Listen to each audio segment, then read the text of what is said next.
Super huge shout out to all the sponsors, including the new one, KBD Body Kits.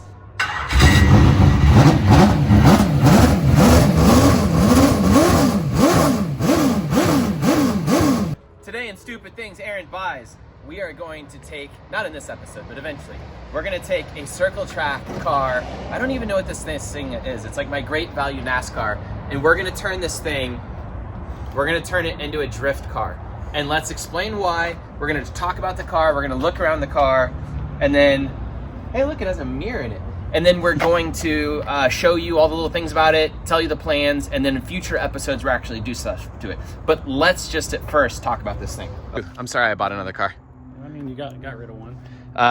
Okay, so the reason I bought this is one, race cars are getting really expensive. Like, I have race car stuff all over the place, but the 240SX stuff, a 500 horsepower 240SX with roll cage and all ready to go is probably 20 grand now or something like that. To build one is like 50, 60 grand probably for something really nice. If you're building it from scratch and buying a dog box and buying a 500 horsepower engine, all these things. So anyways, cars are getting expensive. I wanted to go at it from a different perspective. Now that I've bought the thing, I'm gonna tell you what it is. It is I think a T10 dog box with a Chevy 350 small block that's 14-to-1 compression. It's 500 horsepower. It's got a Ford 9-inch rear end with 544 gears, I think, in it, which is kind of hilarious sounding. And then I think it's a ProCraft 1995 chassis, which I don't know. I think I'm gonna have to get a NASCAR, or not a NASCAR, but a circle track person. And this is a road course car, by the way. I think they have some type of classing where you keep this piece of the frame rail and the lower control arm, and then everything else on the car is aftermarket, and that's how you class the thing. Let's walk. What should I show people? I've been looking at it for about 5 seconds, and I'm wondering if is this just ballast? What is this business? Yeah. So what's going on here? This is going to be a multiple episode series, and the first thing we're showing the car. This is a road course car, which is very important so you don't get an asymmetrical chassis. That means you get something symmetrical. And one of the things I assume, I don't really know much about these things, but the whole chassis staggered when you do that. This, all it has is lead weights attached places, which makes the chassis go around certain tracks better. So I just bought scales. We're gonna weigh the thing in another episode and then try and get the thing as lightweight as possible, including chopping out some of the structure, because we don't need all this roll cage in here, and I wanna put a passenger seat. So we'll be deleting a bunch of that stuff and moving some stuff around. Get like a 5-gallon fuel cell, get rid of this whole heavy thing over here. That is a huge fuel cell. And then hate your life because you have a 5-gallon fuel cell. Yeah. It has instead of the normal steering rack, has this whole wonky setup. I'll show that in a minute. It has adjustable angle for arms, but it's not adjustable enough, and we'll talk about that. Has stock lower arms. These are adjustable aftermarket ups. It looks like big beefy tie rod boys. Has a plastic radiator fan, which is kind of cool. The motor piping for intercooling your brakes. Yes. The motor revs like crazy, which is cool. Big oil cooler. I don't know if I'm going to keep it out there or if we'll move it somewhere. This is 13-to-1? 14-to-1. 14-to-1. Race gas life. LOL. The headers are so cool. Look at these headers. They wrap all over the place. The car, you can actually start it here from the engine bay, which is hilarious. So when you're working on the car, you can start it in here. Has super cool gauges. I was looking at that. That's actually a brake bias for the front and rear, which obviously we don't have on our cars. And it's on that little black thing. And this, it's hard to show, but it pulls, and this one goes farther than that one, and you can tighten it up and change things. And it's on a little adjuster right there. Everything's so cool. So I'm noticing it's not the bolt pattern that's an issue as much as it is, what is the stud size? What are these guys? Those are big. What is that? We're gonna drill out those adapter spacers, I think. And this whole car, by the way, is gonna have to end up on RPF 1s, 18 by 9.5 with a 265. And you can see the overall, the height of the circle track tire is a little bit bigger. I think it measured out to 26 inches, and the one on the left is like 24 or something like that on a car. That's gonna gain me a little bit of clearance when dealing with stuff. I don't know. I'm scatterbrained, but let's keep looking at the car together. What else? Oh yeah, there's a lot of things that we're gonna be cutting off the car. I am the worst YouTuber ever. That is a big lead plate on the bottom of the subframe in the front. You have a chain over there if you look on the sway bar on that end link. And then over here, it doesn't even connect, which is crazy. So the sway bar, see that? Oh, well, it's not bolted down either. It's totally loose right now. Yeah. Anyways, just so many little weird, wacky things I have to learn about. The angle is actually not going to be as big of a deal as I originally thought. And also to state, the car was $7,500 with a dog box and a 500 horsepower V8 and everything. No body on it. I'm gonna have to put a body on in an episode, but that is so much cheaper than building a car. It's insane. So we're just gonna be modifying this thing to make it work for our needs, and if it doesn't, I'll get rid of it. Okay, next stage of this is to show you the steering angle and where the problem lies, and True's gonna laugh at this. So if I steer to the right, oh, can you jack it up a tiny bit more? It has a significant amount of angle. Not a ton, but enough to like get started. Probably 40 degrees. Yeah, I haven't measured it yet, but it's not the worst. Like I could drift like this, but hopefully we'll get it to the 55-degree range. But if you go this way, you're gonna have to run some like 17s, 16s up front. Oh God. It's on 15s, I think. So you have almost no angle and it runs into all this. But this is actually easier than dealing with, whatchamacallit? Building a car? Yeah, building a car. So what I can do is I can remount this stuff and push everything back, you know, half an inch and space this stuff back in here. I could also run the brakes because right now it has two masters. I could delete this master and gain a little bit of space. It's actually way simpler than you're making it. You can just put like a 1-inch spacer between the piece and you're done. Right, but there's some little issues with that. You can do a couple things. But basically, I just have to move some of this stuff ever so slightly, maybe get a different fitting on that. I don't know. It's already a pretty serious and plate. Delete all this stuff, and I'll get my angle here. Let's go back the other way, and I'm going to show you something on this side. So I was thinking that I was going to have to like cut, weld, do a bunch of angle stuff. But the limiting factor right now is this tie rod is just touching.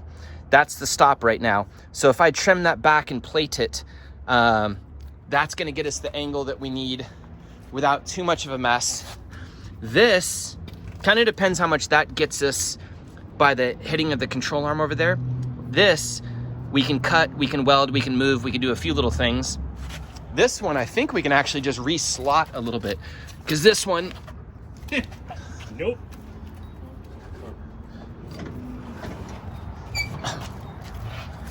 This one's actually slotted, and it looks like it has enough room for us to increase the amount of slot ever so slightly.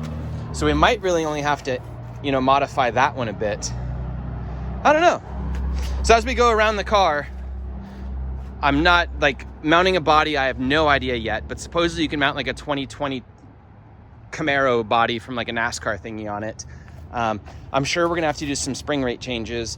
I'm sure we're gonna have to do some very slight modifications to the steering. I'm pretty sure this is gonna be our biggest mess, is moving that stuff. It has beautiful gauges. It starts up so buttery, which is crazy. And there we go. There is the new project, the NASCAR thing. So we're gonna do one episode figuring out how much it weighs and getting it light, hopefully taking at least a few £100 out of it, maybe simplify it in some places, an episode on steering angle, an episode maybe where we toss it on the dyno and figure out how much power it actually makes, kind of come up with a game plan on that. After we finish all that stuff, an episode of us driving it. Hopefully we'll do the Circuit of America demo with this thing in February 19th and 20th with Global Time Attack and Super Lap Battle. And then I should probably test it before we go driving around walls.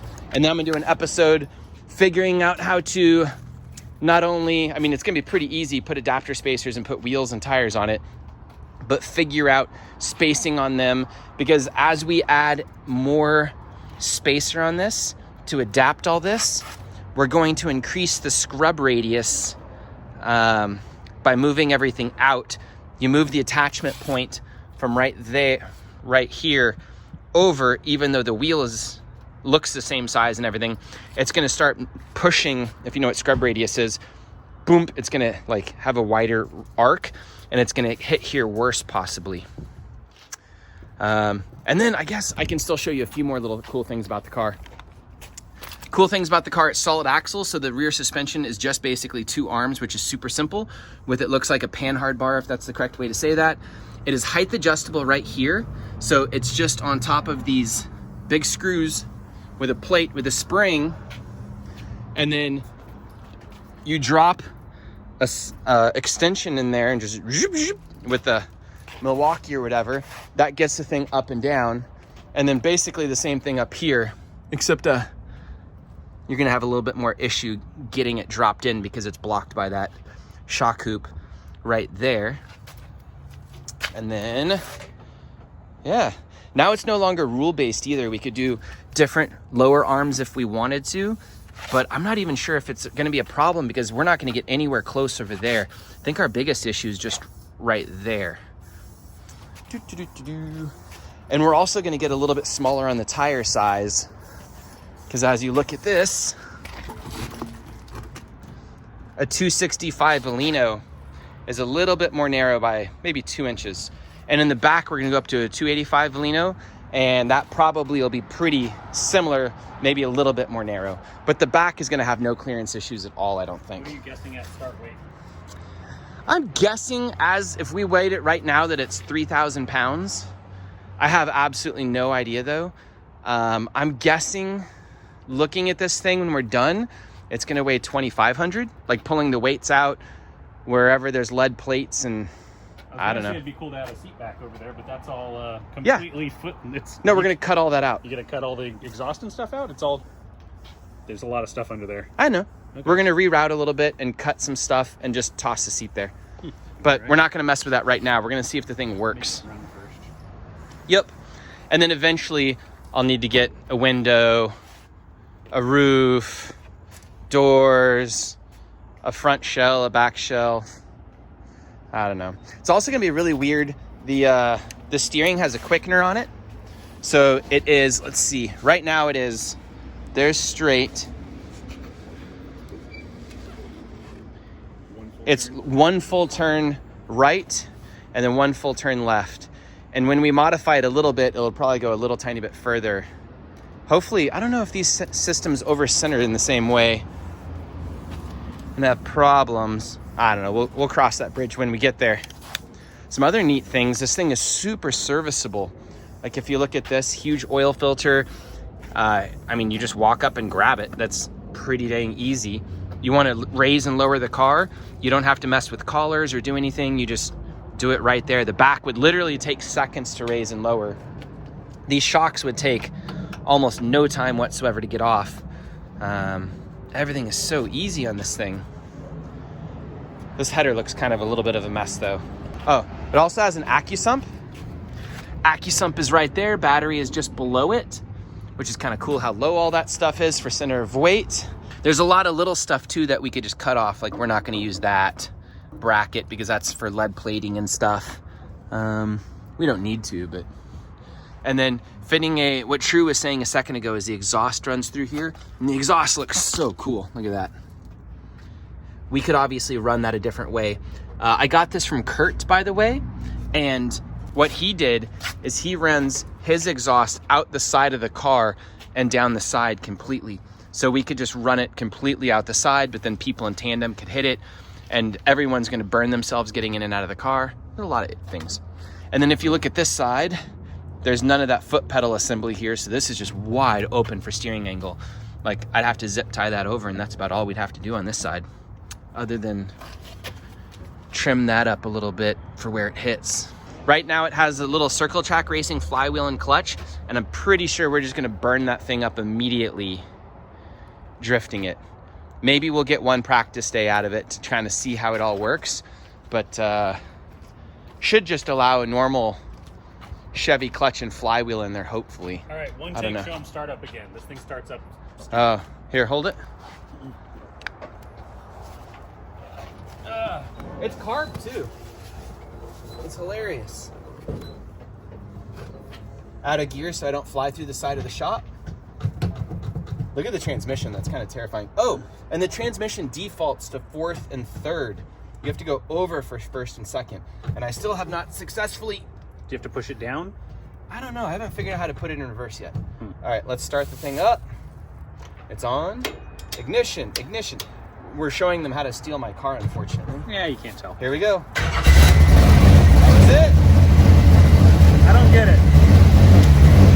That fires up better than any of our That's not a thing. injected cars, isn't it? That's not a thing, man. Yeah, that makes I don't get it. sense.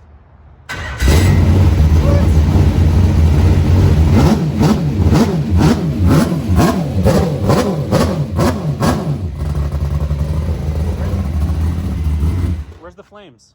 Is this my dumbest purchase yet? Where's the flame tune? I don't have a flame tune. Come on. I don't know how to tune a carburetor or a fuel injected car. We need secondaries for flame tunes. It's insane. I don't understand. What, how it starts? Yeah. I don't know. It runs pretty well. It does, but it's gonna be a thing. But yeah. It doesn't even have power steering? Okay, there's a power steering box. Yeah. So it's a steering box? That's important. What is it? Yeah. It's a steering box, right? I assume you call this a steering box. I don't ever work on stuff like this anymore. But yeah, steering box. But it's arm. Those are either idler or pitman arm thing. I always forget what they're called. Okay. And it transfers over. And then there's one on there, which is a pivot point. And it just goes back and forth. All of this stuff is totally foreign. I don't understand what any of it is. It's funny that like we don't understand the more complicated parts. But yes. Sweet. I don't think this is gonna work. As long as it's not. There's no fuel pump and stuff on. Here, wait. Let's do it. Is it out of gear? Yeah. Got it in Do gear, it. Let's yeah. see if we can start it here. I don't think you have. Okay. Also, this battery was dead when you pulled it off the trailer. No, a little it just while ago. wasn't hooked up. Oh, okay. Can you believe that? Do it. Feel it. Feel the power. Thanks, I hate it. What? I can't make a car start that good. Does this break your brain? That like you're like, why haven't we been running carburetors all of our lives? Carb all the SRs, carb all the JZs. They'll run way better. More action. Okay, that's about all. Okay, so that's the new toy. That's the old toy no one cared about on the channel. We're still fixing that thing, putting it together. But I'm excited. I don't know exactly where to take it, but I'm trying to plan out my YouTube where I have like 5 unique individual videos that are like a normal YouTuber's thing instead of like some stupid 7-hour video where we put this thing together and you get bored watching it. So like little consumable things. And it'll be interesting too, like does it really put down 500 horsepower? Kind of sounds like it does. We're not gonna mess with converting this to any other type of fuel. I'm just gonna bite the bullet and put 110 in it. After being in California and buying that expensive of diesel, I'm just used to it at this point. Cool, and I hope this is the future. Looking at the EPA stuff and everything else going forward, we're gonna have to do something, you know, with the whole, I don't know, like drift cars are just so expensive to build. They're so expensive to, like, not expensive, but like difficult to modify if we have to modify them around rules. It's already becoming impossible to buy like diesel tuning parts, like delete kits and ECU tunes and everything. They're going after that stuff super hardcore. And it's also like, there's no more manual transmission cars except I guess the Mustang and the Burrs and Furs cars, BRZ and FRS. We have a big amount of these circle track cars left, and it would be pretty easy to stamp out more of these. And they look super maintainable and very simple to like work on. Hopefully that's not an illusion. Hopefully this thing is actually simple to work on. And I guess I could also say, I could ask a circle track person a lot of these questions, but me kind of being the guinea pig for converting one of these things, which Kurt already did it, but Kurt doesn't have like a YouTube presence and kind of tell everybody what he did or how he did it and stuff. Me going through all this and showing you this, hopefully kind of like the Corvette. I was one of the early Corvette people, and now those are stupid common. It's gonna be really funny if this becomes a really common thing soon. And so this is a road course car, and like I said, the road course cars are symmetrical. So that's what you'd want if you do one of these. You do not want an actual circle track car. But there's like road course ones like this that have LS3s in them. and everything's more up to date. And then all the NASCAR stuff is getting blown out right now. So the road course cars with LS3s, I think with like a, you know, a more modern body already on it and everything ready to go, those I think are around 20. And then I've heard that the full blown NASCARs and stuff like that right now are 30 to 50. I don't think you'd actually want a real NASCAR because the maintenance of the engine and some of the other parts. But if you were to like trash the motor and drive it for a little while and have fun and just like see what it's like, and then swap over to a more moderate motor, or I don't know, immediately pull the motor out and sell it, I have no idea what you do. Maybe it would be worthwhile. Probably those $20,000 LS3 road course cars are the sweet spot. I bought this just because I didn't want to plow in 20 grand right away. I want to see if it works. And realistically, like, I thought the carb thing was going to be a problem. This thing starts perfectly. Probably starts better than the stupid fuel injected ones at this point. And the engine should be pretty inexpensive to get rebuilt and stuff. I don't know if that's true. I've been having a lot of problems just getting our truck, or our LS1 for the car over there that we're shipping to Japan. That thing has been at the engine shop now for 6 months waiting for pistons because the pistons were the limiting factor. So all this stuff's crazy and frustrating. Anyways, gauges are super nice. Oh yeah, Kurt wrapped everything up for me nicely so that it wouldn't get damaged in the rain, because it did get shipped down in a rainstorm from Portland, just like that. It had this hood on it. Oh, True, do you want to laugh at something else? Come touch this hood. Oh, God. It's like floppy paper. It's like one layer of fiberglass? Yeah. What? All right, it's 4 layers of fiberglass. Isn't it nuts? I don't get it. It's just like a floppy boy. It's not going to be a problem. Absolutely not. I wonder if the whole body's going to be like that. The answer is yes. Like, if you have the bar here. First thing we just realized too, those unbolt, we can just unbolt that because it's just attached to the lead things. We're thinking about just taking off the lead things first, but first I'm going to get the scales to weigh it all. And then those bars come off too. We're going to have a bunch of things we can simplify.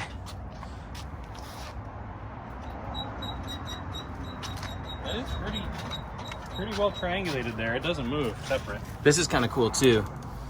Little tiny shock guy. I guess you can put a zip tie on it, or somebody, if you're a circle track guy, tell me how to read this. If I was a drifter, I would just put a zip tie on the top and bottom to see how much it's traveling. Or if it's rusty, you can just see how much it's traveling by the rust it rolls off.